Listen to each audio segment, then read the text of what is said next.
आंगपुर गांव में शामू नाम का एक आदमी कटहल बेचने का काम किया करता था। शामू प्रतिदिन भगवान की पूजा करता। शामू के पड़ोस में ही चंदन नाम का एक आइसक्रीम बेचने वाला रहता था। वो शामू के कटहल बेचने पर हंसता था। शामू का हर रोज का नियम था कि वो निकलने से पहले अपने माँ पिताजी का आशीर्वाद लेता और अपना कटहल का ठेला लेकर बाजार में चला जाता। हर रोज शामू और चंदन दोनों एक साथ ही अपने ठेले लेकर निकलते थे। एक दिन की बात है, शामू ठेला लेकर निकलता है कि तभी चंदन भी अपना आइसक्रीम का ठेला लेकर काम पर चला जाता है। बाजार के बीचों बीच दोनों भी अपने ठेले लगाकर अपना काम शुरू करते हैं। तभी चंदन के ठेले पर एक बूढ़ा भिखारी आता है और वो चंदन से, अरे बेटे, मुझे बहुत भूख लगी है, मुझे खाने के लिए कुछ दो ना बेटे। अरे चल भाग यहाँ से, पता नहीं कहाँ कहाँ से आ जाते हैं। चंदन उस बूढ़े भिखारी को अपने ठेले से भगा देता है कि तभी उसकी नजर शामू के ठेले पर जाती है, जहाँ पर आज बहुत ज्यादा भीड़ थी। ये देखकर चंदन मन ही मन, इस शामू का ठेला तो कहीं पे भी अच्छा चलता है, चलो इसे यहाँ से भी भगाता हूँ। ऐसा मन में सोच चंदन शामू के ठेले के पास चला जाता है और चंदन शामू से, अरे शामू, तुम्हारे ठेले की वजह से मेरे ठेले पर ग्राहक आना कम हो गए हैं। ऐसा नहीं है चंदन भाई, तुम्हारा धंधा और मेरा धंधा दोनों अलग है। फिर भी अगर तुम्हें ऐसा लगता है तो मैं यहाँ से अपना ठेला लेकर चला जाता हूँ। शामू बड़ा ही सीधा साधा इंसान था। उसे लड़ाई झगड़ा बिल्कुल भी पसंद नहीं था, तो वो अपना ठेला लेकर नई सड़क की ओर चला जाता है। वहाँ जाकर शामू, ताजे ताजे पके हुए कटहल ले लो, बहुत स्वादिष्ट कटहल ले लो, बहुत अच्छे अच्छे कटहल ले लो। शामू की आवाज सुन उसके ठेले पर कई सारे लोग कटहल खरीदने के लिए आते हैं। उस दिन शामू के आधे से ज्यादा कटहल बेचे गए थे। अब थोड़े बहुत कटहल बचे होने के कारण शामू अगले गांव जाकर कटहल बेचने लगता है। आज शामू के सारे कटहल बिक गए थे, इसीलिए शामू थककर एक पेड़ की छाया में बैठ जाता है। वो खाना खाने लगता है कि तभी शामू की नजर एक भिखारी पर जाती है, जो आते जाते लोगों से खाना मांग रहा था, मगर उसे कोई भी खाना नहीं दे रहा था। ये देख शामू को बहुत बुरा लगता है। वो अपना खुद का खाना उस भिखारी को दे देता है।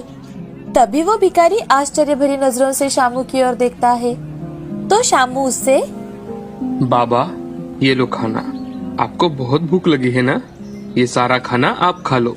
उस भिखारी को शामू की दयाशीलता देखकर आश्चर्य हुआ, साथ ही उसे राहत भी मिली। अब शामू अपने घर की ओर निकलता है कि तभी एक सिद्ध पुरुष उसकी परीक्षा लेने हेतु, आज मैं शामू की परीक्षा लूंगा। आज मैं शामू को पानी मांगता हूँ, देखता हूँ वो देता है या नहीं।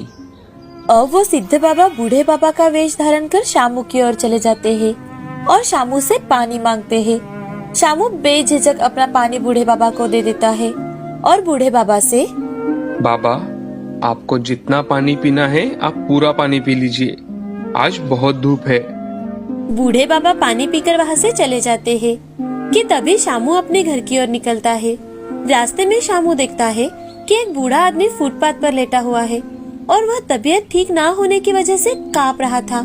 तभी शामू सोचता है कि क्यों ना मैं अपना गमछा उस बूढ़े आदमी के बदन पर ओढ़ दूं, उसे थोड़ी तो राहत मिल जाएगी। मन में ये सोचकर शामू बूढ़े आदमी के पास जाता है और उसके बदन पर गमछा ओढ़ा लेता है और कहता है कि हाँ अब ठीक है, इससे थोड़ा आराम तो मिलेगा। शामू सब्जियां खरीदकर घर चला जाता है। घर जाते ही वो सारी सब्जियां अपने पत्नी के पास देता है और हाथ मुंह धोकर अपने माँ पिताजी के पास बैठ जाता है। अरे माँ, आज तो मेरे सारे कटहल बिक गए। अरे वाह बेटा, ये तो बहुत ही अच्छी बात है। शामू का खुशहाल परिवार देख चंदन के मन को बहुत जलन होती है।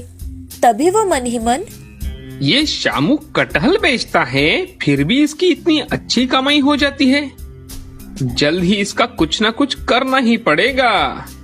हाँ, आज रात में इसका ठेला और कटहल चुरा लूंगा, फिर देखता हूँ इसका परिवार कैसे खुश रह पाता है। रात में चंदन चोरी छुपे शामू के घर चला आता है और सभी कटहल उठाकर ठेले पर रख देता है और ठेले को चुराकर अपने घर लेकर जाता है। सुबह जल्दी उठकर शामू घर के बाहर आता है तो देखता है कि ठेला और कटहल दोनों भी गायब है। ये देख शामू बहुत दुखी होता है और मन ही मन, हे भगवान, अब मेरे घर का गुजारा कैसे करूंगा मैं? मेरा तो ठेला कटहल दोनों किसी ने चुरा लिया। अब मैं क्या करूं? मेरा सारा परिवार तो मेरे कमाई पर निर्भर है। हे भगवान, अब मैं क्या करूंगा? शामू अपने सिर पर हाथ रखकर वहीं पर बैठ जाता है।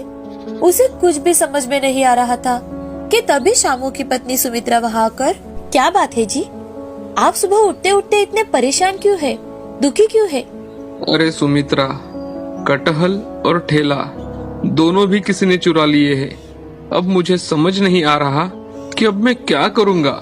ये आप क्या कह रहे हैं? अरे हाँ, सच में हमारे यहाँ तो चोरी हो गई। देखिए, आप चिंता बिल्कुल मत कीजिए, कुछ ना कुछ हल जरूर निकल आएगा। हाँ हाँ, मैं अभी सिद्ध बाबा के पास जाकर आता हूँ, देखता हूँ कुछ हल निकलता है क्या। शामू आज बहुत ही उदास था। वो काम ढूंढने के लिए घर से निकल जाता है कि तभी चंदन शामू को बाहर जाते देख हंसने लगता है और चंदन मन ही मन, अब ये शामू क्या करेगा? चंदन हंस ही रहा था कि तभी उसकी नजर उसके खुद के आइसक्रीम के ठेले पर जाती है तो उसे उसका ठेला बहुत ही छोटा खिलौने जैसा दिखाई देता है। चंदन ये देखकर सर को हाथ लगाकर नसीब को कोस रहा था कि तभी शामू सिद्ध बाबा के पास जाता है और उनसे, प्रणाम बाबा, खुश रहो बेटे। बेटा, लेकिन तुम इतने दुखी क्यों लग रहे हो? बाबा, कल रात किसी ने मेरे कटहल और ठेला दोनों चुरा लिए। अब मुझे समझ में नहीं आ रहा है बाबा कि मैं अपने परिवार का गुजारा कैसे करूं, घर वालों का पेट कैसे भरूं। आप ही कुछ रास्ता बताइए बाबा। तुम चिंता मत करो बेटा, अब तुम घर जाओ। भगवान बड़े दयालु है, भगवान तुम्हें कोई ना कोई रास्ता जरूर दिखाएगा। शामू सिद्ध बाबा को प्रणाम कर वहाँ से चला जाता है। वो घर लौट ही रहा था कि तभी सिद्ध बाबा कटहल के पेड़ बेचने वाले के रूप धारण कर कटहल के पौधे बेचने लगते हैं। कटहल के पौधे ले लो, कटहल के पौधे ले लो, बहुत अच्छे पौधे हैं। पौधे वाले की आवाज सुन शामू उस ओर चला जाता है कि तभी, आइए आइए भाई साहब, आइए, कटहल के पौधे खरीदिए। ये पौधा एक ही रात में बड़ा हो जाता है। शामू कुछ देर सोचता रहता है और फिर, लेकिन भाई साहब, मेरे पास तो तुम्हें देने के लिए कुछ भी नहीं है। अरे कोई बात नहीं भाई साहब, तुम्हें मैं एक पौधा फ्री में दे सकता हूँ। तुम मुझे अच्छे आदमी लग रहे हो। शामू पौधे वाले से कटहल का एक पौधा ले लेता है और उसे अपने घर ले जाता है। शामू जाते ही सिद्ध बाबा वहाँ से गायब हो जाते हैं। घर आते ही सुमित्रा शामू से, अरे वाह, ये कटहल का पेड़ तो बहुत ही खूबसूरत है। चलो सुमित्रा, हम इसे आंगन में लगाते हैं। हाँ चलिए। शामू और सुमित्रा मिलकर कटहल का पौधा लगाते हैं। अब दूसरे दिन शामू जब सुबह उठकर घर के आंगन में आता है तो वो देखता है कि कटहल का बहुत बड़ा पेड़ हो चुका है और ये देख सभी बहुत खुश हो जाते हैं। अरे देखो तो, ये कटहल का पेड़ कितना अच्छा है। हाँ, अरे ये तो एक रात में ही कितना बड़ा हो गया है। और देखो तो, इसे तो कटहल भी लग गए हैं। शामू और उसके परिवार के लोग उस पेड़ को प्रणाम करते हैं। अब शामू पेड़ के ऊपर से कुछ कटहल निकालता है तो पेड़ पर तुरंत ही और कटहल आ जाते हैं। ये देख शामू और भी ज्यादा खुश हो जाता है। मुझे तो लगता है ये जरूर कोई जादुई कटहल का पेड़ है। अब शामू घर के सामने नई सड़क पर एक टेबल रखकर उस पर कटहल बेचने लगता है। उसकी कमाई फिर से शुरू हो जाती है। शामू के पास कुछ दिनों में ही ग्राहकों की भीड़ लगने लगती है। मुझे सिद्ध बाबा और उस पौधे वाले को धन्यवाद जरूर कहना चाहिए। ये मन में सोच शामू अब उस पौधे वाले को ढूंढने के लिए निकल पड़ता है। वो वहाँ पहुँच तो जाता है लेकिन वहाँ पर कोई नहीं था। वो पौधे वाले को बहुत ढूंढता है लेकिन उसे कोई पौधे वाला नजर नहीं आता। शामू घर लौट आता है। कुछ ही दिनों में शामू अमीर बन जाता है। वो खुद का ठेला गाड़ी और बड़ा मकान भी बनवा लेता है और अपने कमाई का चौथा हिस्सा वृद्धाश्रम में वृद्ध लोगों को कंबल और खाना खाने